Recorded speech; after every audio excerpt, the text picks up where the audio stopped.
Primera de Tesalonicenses capítulo 4. Primera de Tesalonicenses capítulo 4.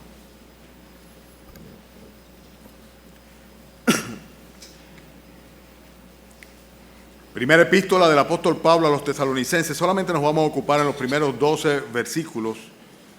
Y luego entonces de las conferencias pues iremos adelante en el resto del capítulo. ¿Ya lo tienen? Primera epístola del apóstol Pablo a los tesalonicenses capítulo 4. Por lo demás, hermanos, os rogamos y exhortamos en el Señor Jesús, que de la manera que aprendisteis de nosotros, como os conviene conduciros y agradar a Dios, así abundéis más y más. Porque ya sabéis qué instrucciones os dimos por el Señor Jesús.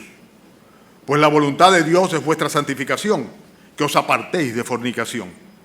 Que cada uno de vosotros sepa tener su esposa en santidad y honor, no en pasión de concupiscencia como los gentiles que no conocen a Dios. Que ninguno agravie ni engañe en nada a su hermano, porque el Señor es vengador de todo esto, como ya os hemos dicho y testificado. Pues no nos ha llamado Dios a inmundicia, sino a santificación. Así que el que desecha esto no desecha a hombre, sino a Dios, que también nos dio su Espíritu Santo. Pero acerca del amor fraternal no tenéis necesidad de que os escriba, porque vosotros mismos habéis aprendido de Dios que os améis unos a otros. Y también lo hacéis así con todos los hermanos que están por toda Macedonia. Pero os rogamos, hermanos, que abundéis en ellos más y más, y que procuréis tener tranquilidad y ocuparos en vuestros negocios y trabajar con vuestras manos de la manera que os hemos mandado, a fin de que os conduzcáis honradamente para con los de afuera y no tengáis necesidad de nada.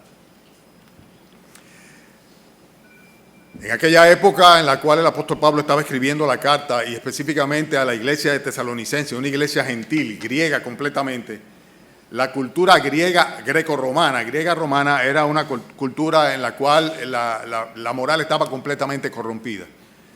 Podríamos decir que es el tipo de patrón de conducta que vemos que hoy día también estamos viviendo nosotros. Y el apóstol Pablo, admirado de la eficacia del poder de Dios en las vidas de estas personas que sencillamente escucharon la palabra durante 3 semanas, y hubo una gran obra del Espíritu Santo con la conversión y la confirmación de muchos creyentes, les exhorta a ir todavía mucho más adelante.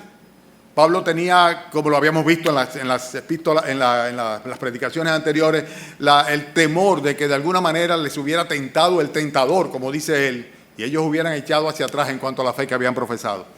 Manda a Timoteo regresa y le da buenas noticias de su fe, de su constancia en el Señor, del fruto que tenían y de cómo la fe de ellos había contagiado prácticamente a toda la región. Y todo esto anima al apóstol Pablo poderosamente. Pero era muy importante que los hermanos de Tesalónica diferenciaran lo que era su vieja vida de la nueva vida que ahora tenían que llevar en Cristo. Porque estos hermanos, el patrón de vida y el patrón de conducta y cultural que llevaban a cabo antes de convertirse al Señor Jesucristo estaba completamente distanciado de lo que debía ser su manera de vivir bajo la sombra y la dirección del Omnipotente, de Dios. Fíjense que en el capítulo 13, el versículo 13, ustedes tienen sus Biblias abiertas, yo supongo, dice el apóstol Pablo, para que sean afirmados vuestros corazones irreprensibles en santidad delante de Dios nuestro Padre, cuando en la venida de nuestro Señor Jesucristo con todos sus santos. Esa es la perspectiva que tienen por delante aquellos creyentes. Se habían convertido al Señor Jesucristo y Pablo le está diciendo, es importante que ustedes se mantengan irreprensibles en santidad para que así los encuentre el Señor Jesucristo en el momento en que Él venga. Y como consecuencia de eso, entonces comienza a darle una serie de exhortaciones. Y es interesante que Él le llama en el versículo primero del texto que tenemos hoy, Primera de Tesalonicenses 4:1, le llama ruego y exhortación. Y ese es el título del mensaje de esta mañana. Fíjense cómo dice, por lo demás, hermanos, versículo primero, os rogamos y exhortamos en el Señor Jesús. Os rogamos y exhortamos. Es un ruego y una exhortación. Un ruego y una exhortación que viene como consecuencia de la necesidad de que los creyentes de Tesalónica, al igual que nosotros, a pesar de la influencia del mundo, a pesar de eso, permanezcamos en santidad en la expectativa de la venida de nuestro Señor Jesucristo. Y este es el mensaje de esta mañana. El apóstol Pablo en el nombre del Señor Jesucristo, ruega y exhorta a los hermanos a conducirse de una manera muy particular. Y el primer tema que utiliza tiene que ver con la manera como debemos nosotros conducirnos. Fíjense que dice en el versículo primero, os rogamos, hermanos, exhortamos en el Señor Jesús, de la manera que aprendisteis de nosotros, ¿cómo conviene? ¿Qué cosa dice?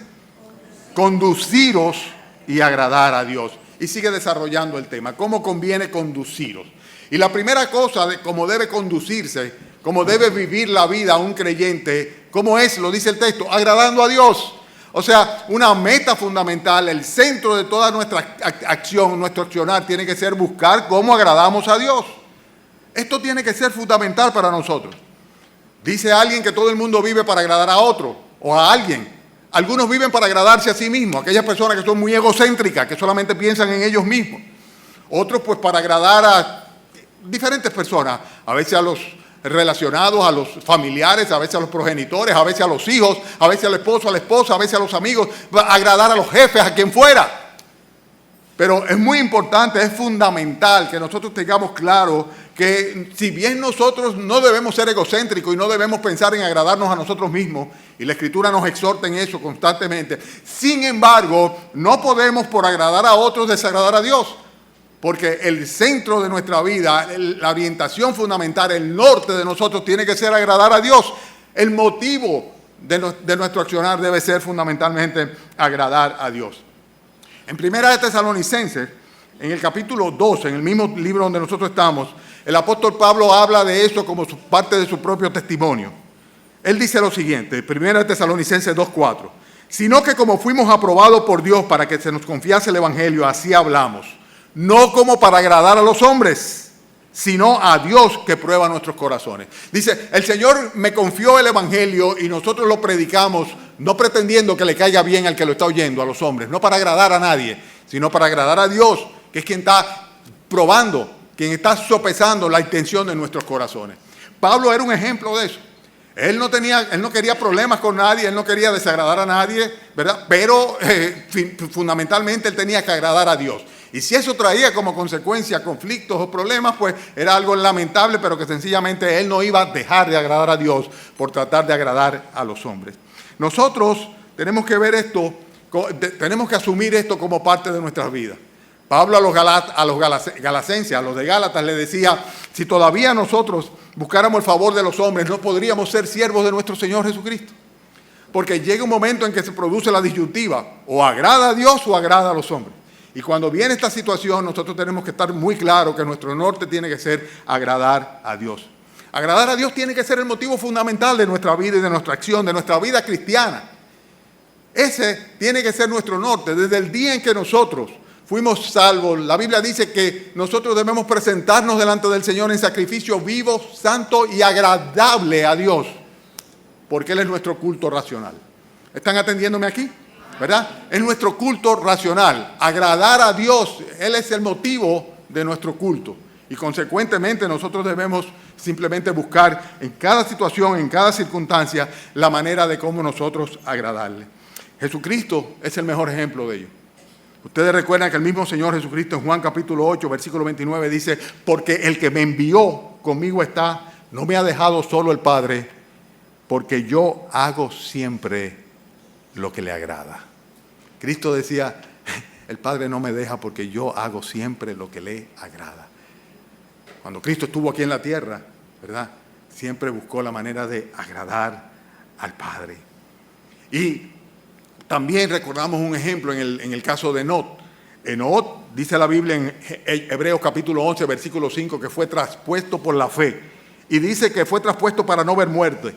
Que no fue hallado porque lo traspuso Dios. Y antes que fuese traspuesto, que dice, tuvo testimonio de haber agradado a Dios. Antes de que el Señor se lo llevara, y posiblemente por eso mismo, sencillamente el Señor se lo llevó ya, y Enot no vio muerte, fue traspuesto por Dios. Pero antes de eso, en su vida, en el tiempo que estuvo aquí viviendo, dice, dio testimonio de haber agradado a Dios. Hay una diferencia, hermanos, que debemos comprender. Una diferencia entre lo que es obedecer a Dios y agradar a Dios. Claro, hay una correlación entre ellos, pero hay una diferencia al mismo tiempo. No podemos pretender agradar a Dios y desobedecerle. si desobedecemos los mandatos de su palabra, las enseñanzas de sus palabras, los principios bíblicos, lo que el Señor nos manda, desobedecemos la guianza de su Santo Espíritu, necesariamente estamos desagradando a Dios. Pero es posible obedecer y no agradar a Dios. Es posible obedecer y no agradar a Dios. También tenemos ejemplos en las Escrituras. Ustedes se recuerdan de Jonás. Jonás finalmente no le queda más remedio que ir a Nínive y predicar, ¿verdad? Pero va a Nínive, predica, obedece, porque no le queda más remedio, porque tiene que obedecer a Dios como profeta de Dios que es. Pero cuando Nínive se arrepiente, los ninivitas se arrepienten y Dios decide que va a perdonar a la ciudad completa, ¿qué hace Jonás? Coge un pique con Dios, se enoja con Dios mismo. Entonces, realmente él no tenía en ningún momento el propósito de agradar a Dios. Él estaba cumpliendo, pero no tenía como norte o como propósito agradar a Dios. Hay muchos que nos convertimos en religiosos eventualmente y podemos cumplir con la religión y podemos cumplir con las normas y podemos cumplir con muchos mandatos de la palabra de Dios, pero nuestro corazón no está inclinado a agradar a Dios con nuestras vidas, con nuestros pensamientos, con nuestras obras, con nuestro accionar, sino que estamos siempre tratando de agradarnos a nosotros mismos, agradando a otros, a los cuales estimamos, y eso es terrible. Pablo le dice a los tesalonicenses: por lo demás, hermanos, os rogamos y exhortamos en el Señor Jesús, que de la manera que aprendiste de mí, dice, os conviene agradar a Dios. Cómo conducirte y cómo agradar a Dios. La primera cosa en cuanto a cómo conviene conducirnos es necesariamente nos conviene conducirnos de manera tal de que agrademos a Dios. Y más que decir, está prohibido, se puede, no se puede, es pecado, no es pecado. Preguntémonos siempre, ¿agrada a Dios? ¿Mis planes agradan a Dios? ¿Mis obras agradan a Dios? ¿Mis pensamientos agradan a Dios? Porque esa es la clave. La vida del creyente tiene que estar orientada a agradar a aquel que le rescató y que le salvó, a su Dios. En segundo lugar, hermanos, hay una exhortación también del apóstol Pablo, que está ahí mismito en el versículo 2, porque ya sabéis las instrucciones que oímos, que os dimos por el Señor Jesús. Pues la voluntad del Señor es vuestra, ¿qué dice? Vuestra santificación. Nosotros debemos santificarnos. Ustedes bien saben que esta santificación se produce en 3 tiempos distintos.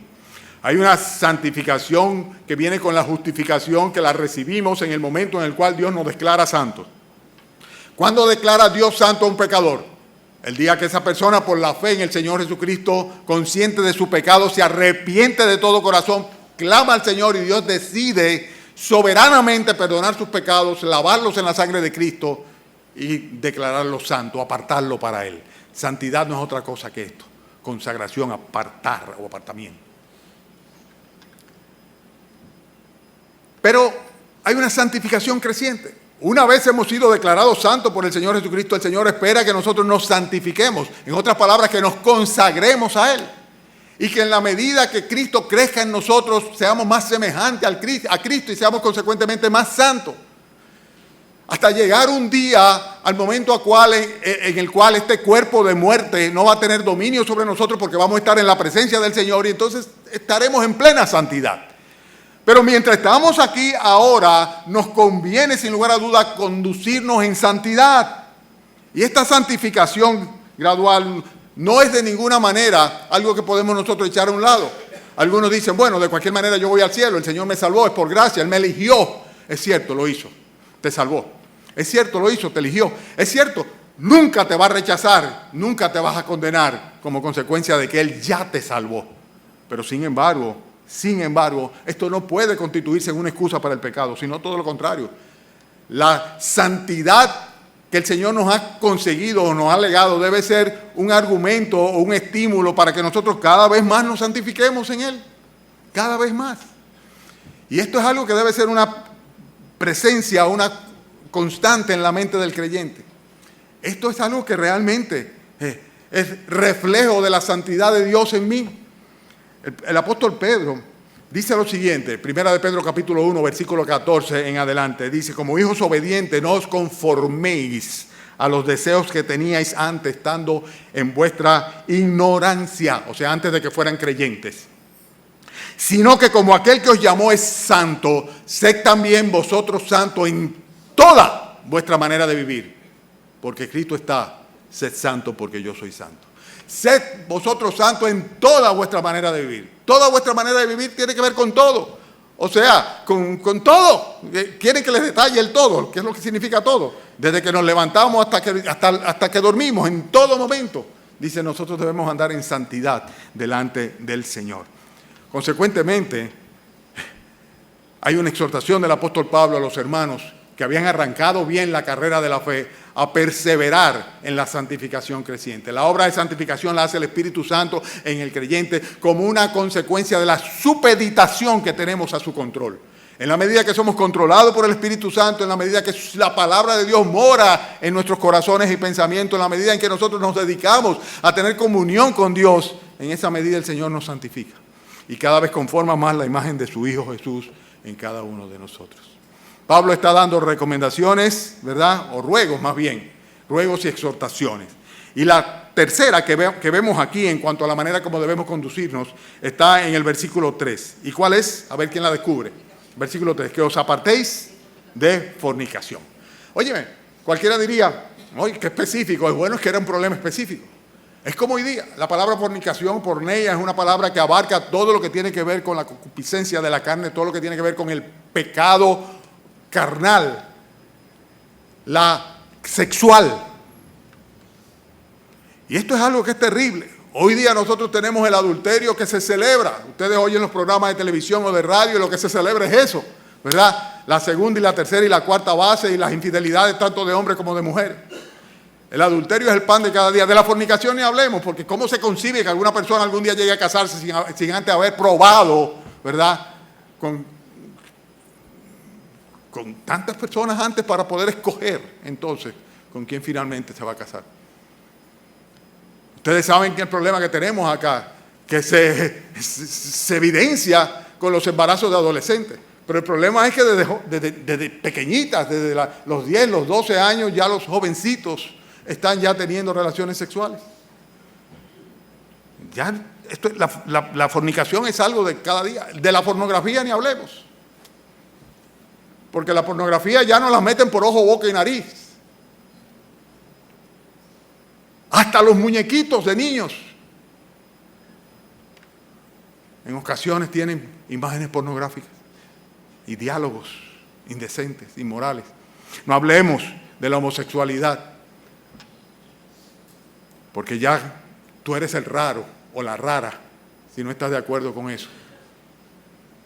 Igualmente, cualquier otro tipo de manifestación de perversiones. La pureza sexual es una demanda del Señor, que os apartéis de fornicación. Y no solamente eso, sino que enfatiza que cada uno tenga a su propia esposa en santidad y honor, versículo 4.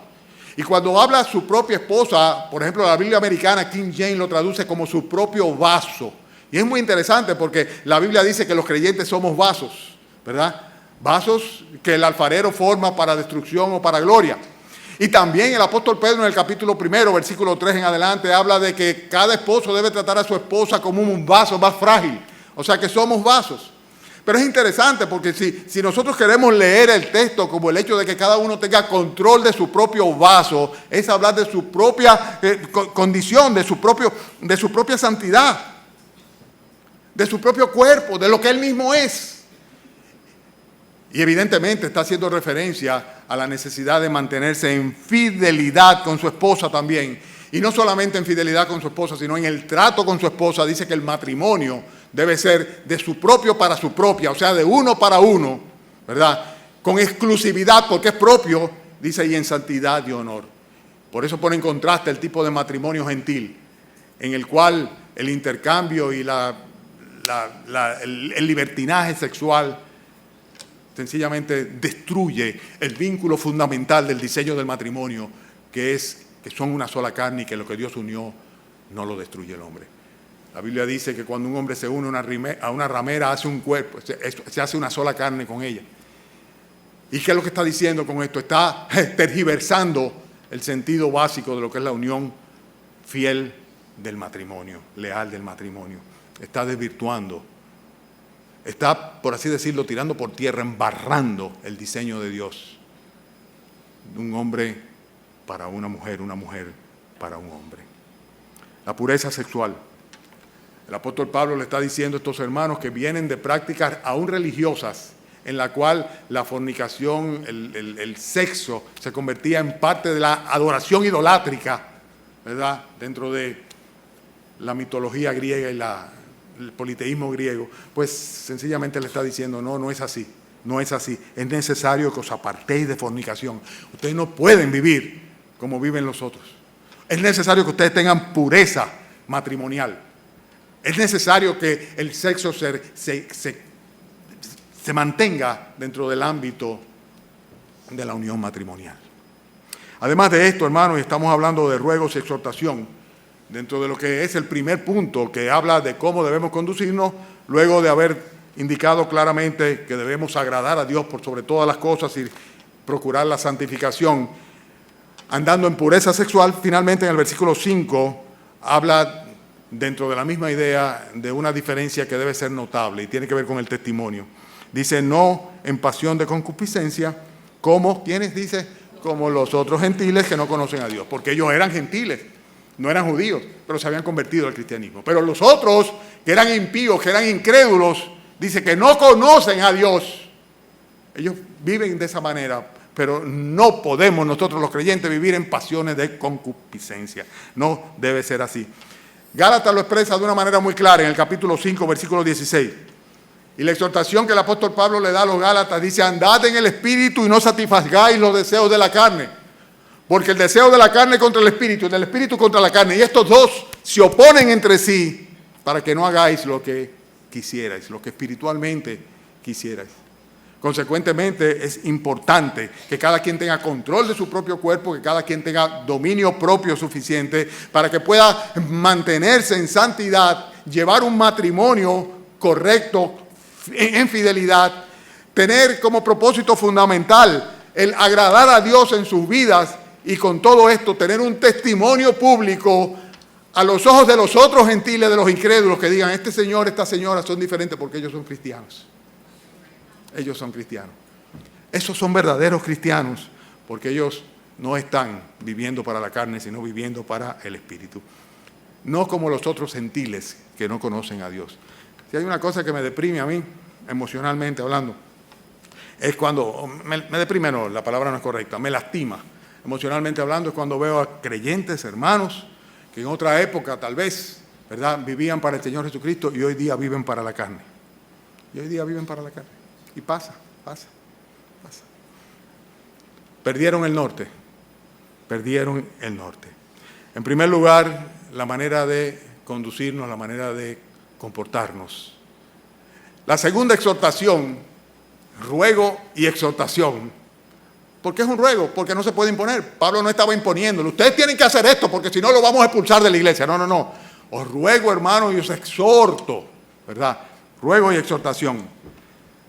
Tiene que ver con la manera como debemos relacionarnos entre los creyentes, los hermanos. Cómo debemos interactuar entre nosotros, los hermanos. Y fíjense que los versículos que van del 6 al 10 hablan sobre esto. Comienza diciendo, ninguno agravie ni engañe en nada a su hermano. ¿De qué está hablando ahí? De honestidad. Está hablando de honestidad. En las relaciones que nosotros tenemos entre nosotros mismos es muy importante la honestidad. Yo como pastor les recomiendo que no hagan negocios entre ustedes, nunca. Que no se pidan ni se presten nunca. Para que no haya riesgos. Pero cuando se habla de honestidad no se está hablando necesariamente de dinero. Tiene que ver con una actitud. Y el que es honesto porque su actitud se corresponde con eso, porque su mente es honesta, es genuina. En otras palabras, una persona íntegra. Una persona íntegra. Y esta persona que es íntegra, esta persona no va a agraviar, ni a engañar absolutamente a sus hermanos, sino todo lo contrario. Transparente, es una persona completamente transparente. O sea que en cuanto a los hermanos es importante que seamos íntegros, que seamos transparentes, que seamos honestos, que seamos diáfanos completamente. Que no hagamos nada que la persona se pueda sentir defraudada o agraviada. Porque es un hermano, es una hermana en Cristo. En segundo lugar, hace énfasis en el mismo versículo 3 de que debemos evitar el juicio de Dios ¿En qué sentido? Porque dice la Escritura que el Señor es vengador de todo esto. Y cuando una persona le hace daño a otro hijo de Dios o a otra hija de Dios, se las va a tener que ver con él. Se la va a tener que ver con él. De alguna manera u otra, se la va a tener que ver con él. ¿Cómo debemos relacionarnos con honestidad? ¿Cómo debemos relacionarnos? Teniendo presente que lo que hagamos en detrimento o en perjuicio de un hermano, vamos a tener que darle cuenta a Dios a eso. Consecuentemente, ¿cómo debemos comportarnos con los hermanos? ¿Cómo debemos relacionarnos con los hermanos? Claro está en el versículo 7, con una pureza en cuanto a las intenciones. Dice el versículo 7, Dios no nos ha llamado a inmundicia, sino ¿a qué? A santificación. O sea, en otras palabras, sin suciedad, sin inmundicia. Debe ser algo completamente limpio, completamente puro. Si nos equivocamos, nos podemos equivocar, pero en cuanto a mis intenciones para contigo, mi hermano, mi hermana, es serte de bendición. No estoy buscando mi propio interés, no estoy buscando nada oculto, simplemente serte de bendición. O sea, completamente con una intención donde no haya nada sucio, nada inmundo de por medio. ¿Cómo debemos relacionarnos con nuestros hermanos? Versículo 8, dice, teniendo presente que si no lo hacemos de esa manera, lo que estamos haciendo es desechando el testimonio del Espíritu Santo en nosotros. En el versículo 8 dice, así que el que desecha esto no desecha a hombres, sino a Dios. Desecha esto, ¿a qué se refiere? A lo que vemos en el versículo 7, ¿verdad? El no santificarnos, sino por el contrario, actuar de una manera inmunda. El perjudicar a un creyente, el agraviar a un hermano. Todas estas son cosas que tendremos que darle cuenta a Dios necesariamente y estaríamos desechando la guianza del Espíritu Santo en nuestras vidas. Finalmente, y esto es interesantísimo por a quien se lo está diciendo, versículo 9, ¿lo tienen? ¿Ya se cansaron? ¿No tienen Biblia? Sí lo tienen. Versículo 9. Pero acerca del amor fraternal, estamos hablando de la exhortación que tiene que ver en la manera como debemos relacionarnos los creyentes. Pero acerca del amor fraternal, versículo 9, no tenéis necesidad de que os escriba, porque vosotros mismos habéis aprendido de Dios que os améis los unos a los otros. Pablo le dice, yo no debería decirle nada a ustedes porque ustedes lo están haciendo, ustedes lo aprendieron ya. Porque dice el versículo 10, y también lo hacéis así con todos los hermanos que están por toda Macedonia. Los tesalonicenses habían manifestado su amor. Él inicia su carta, su epístola, dando gracias a Dios por el amor que habían manifestado los hermanos de Tesalónica. Su amor, su fe y su esperanza, su perseverancia.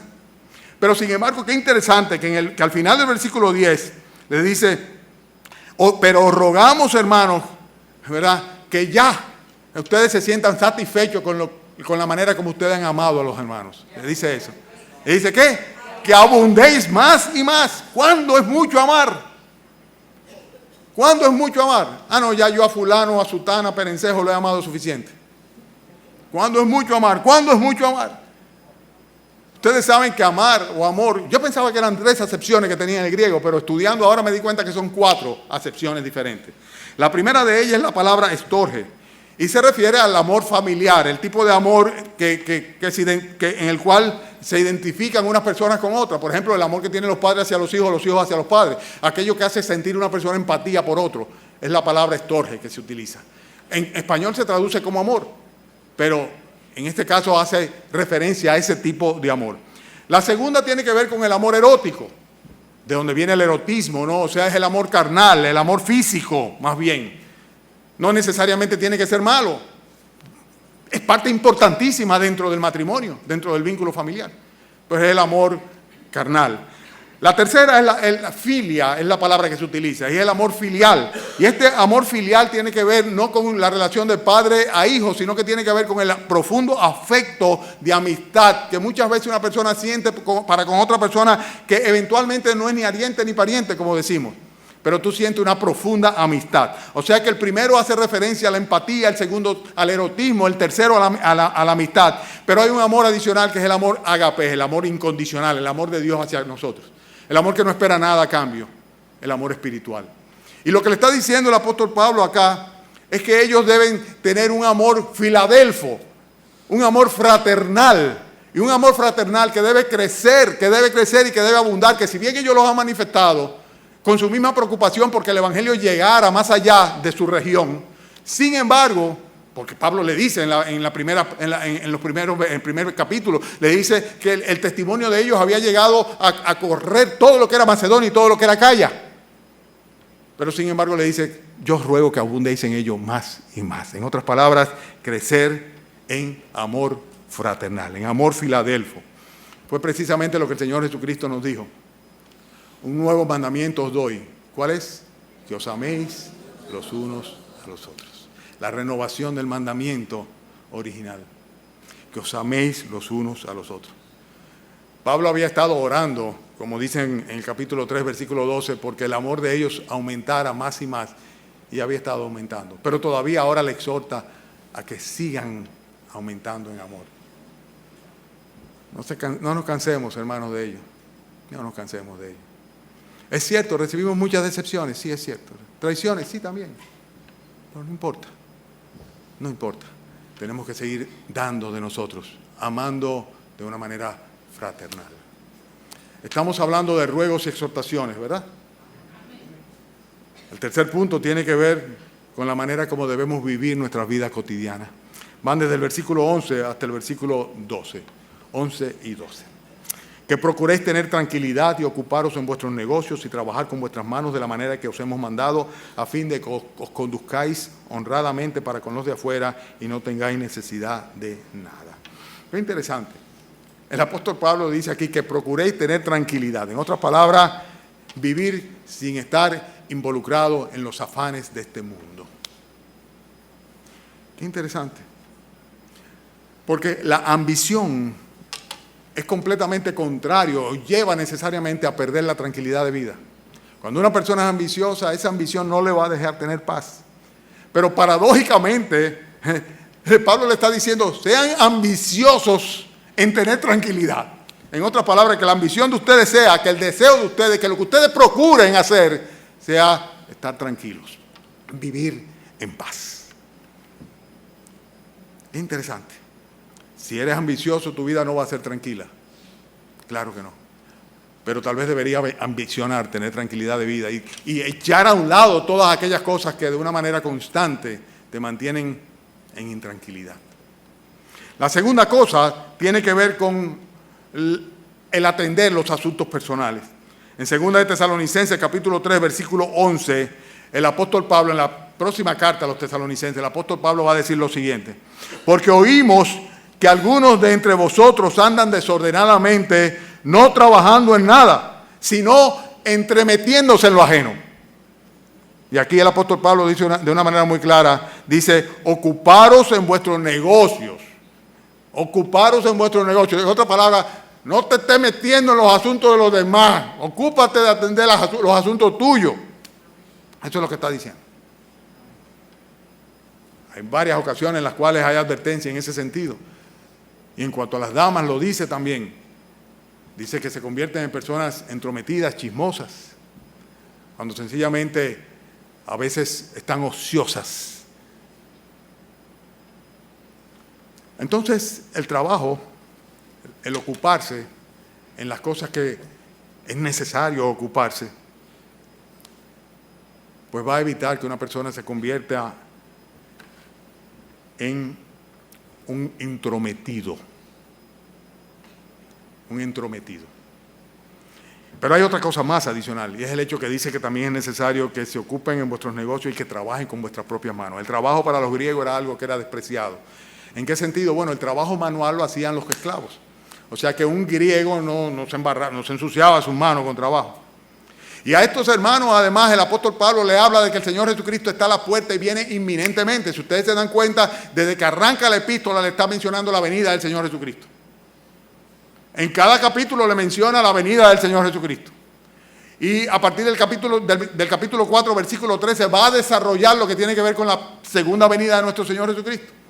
Y algunos hermanos dijo, bueno, el Señor Jesucristo viene, o sea que vamos a dejar de estar embromando y trabajando y vamos a esperar al Señor Jesucristo, ¿verdad? Y mientras tanto, pues ustedes me dan un chin de lo que ustedes tienen ahí, nos repartimos lo que ustedes tienen. Esa era la actitud que había de algunos hermanos. Consecuentemente, el apóstol Pablo, tanto en esta primera epístola como en la segunda epístola, les advierte.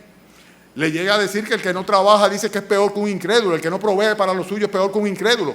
Que los incrédulos Precisamente pueden actuar de esa manera, pero un creyente no. Un creyente tiene que ser responsable y trabajar haciendo con sus propias manos lo que es bueno, no solamente para los suyos, sino también para poder compartir con aquellos que tienen necesidad.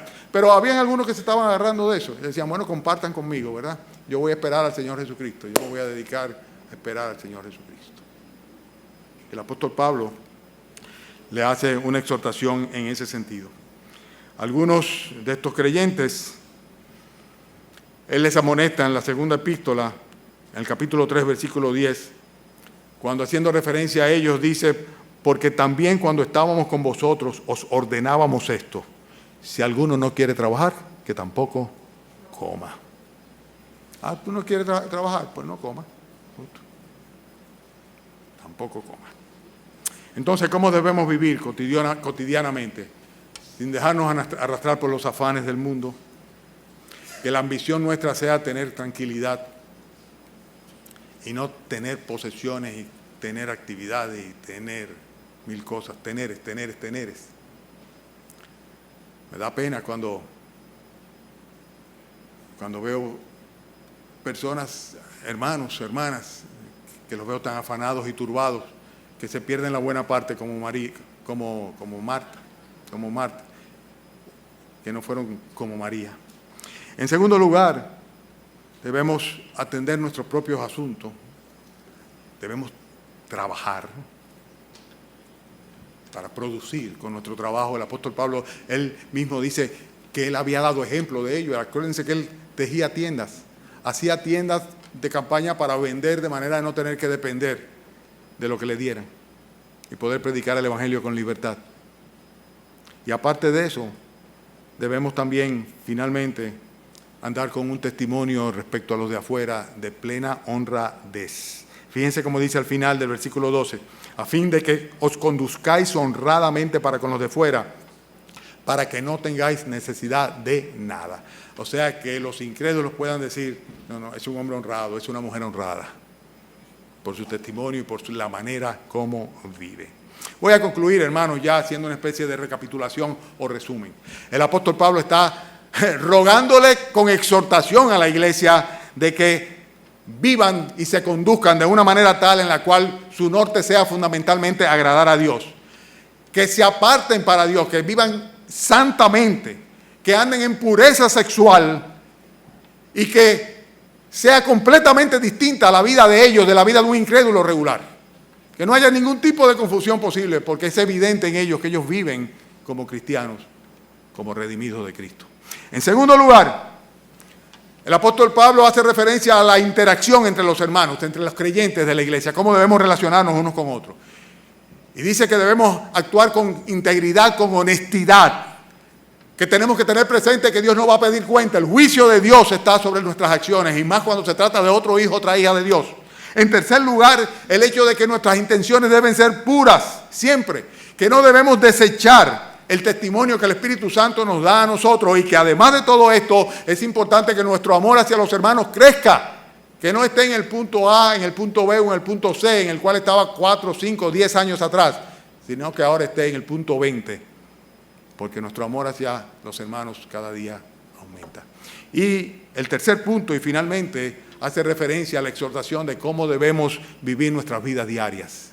Nuestra vida diaria, nuestra cotidianidad debe estar ausente o ajena de los afanes de este mundo. Allá los gentiles. Allá, si la gente vive hoy como vive, que vivan ellos así. Pero nosotros no. Nosotros queremos tener paz para poder adorar a nuestro Dios y vivir para su gloria. Esto es lo que nosotros queremos realmente. Nos ocupamos de nuestros propios asuntos, trabajamos. El trabajo no es una maldición, como dice el negrito del batey, sino que muy por el contrario, es una bendición. El trabajo es anterior a la caída. Adán y Eva estaban trabajando, labrando el huerto antes de pecar. Y además de esto, y finalmente, andando con un testimonio de honradez y de transparencia que sea evidente a todos los inconversos. Que nadie pueda coger como excusa la vida de uno para decir, pero si eso es fulano, que es cristiano. Que no sea así. Oremos.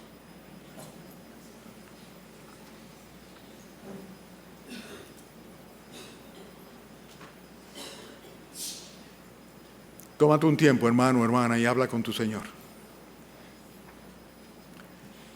Y si Jesucristo todavía no es tu Dios, tu Señor, tu Rey, tu Salvador, también habla tú con Él.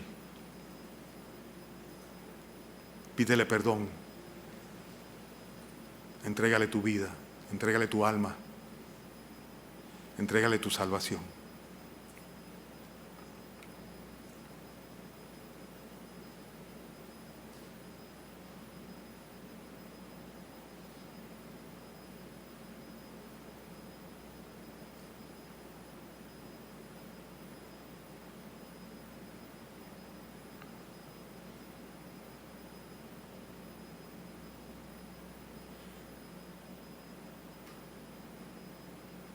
Gracias, Padre. Gracias por ser tan bueno con nosotros, Señor. Gracias por permitirnos entender estas cosas, Señor. Ayúdanos a ponerlas por obra, Señor. Te lo pedimos en el nombre de Cristo Jesús. Amén.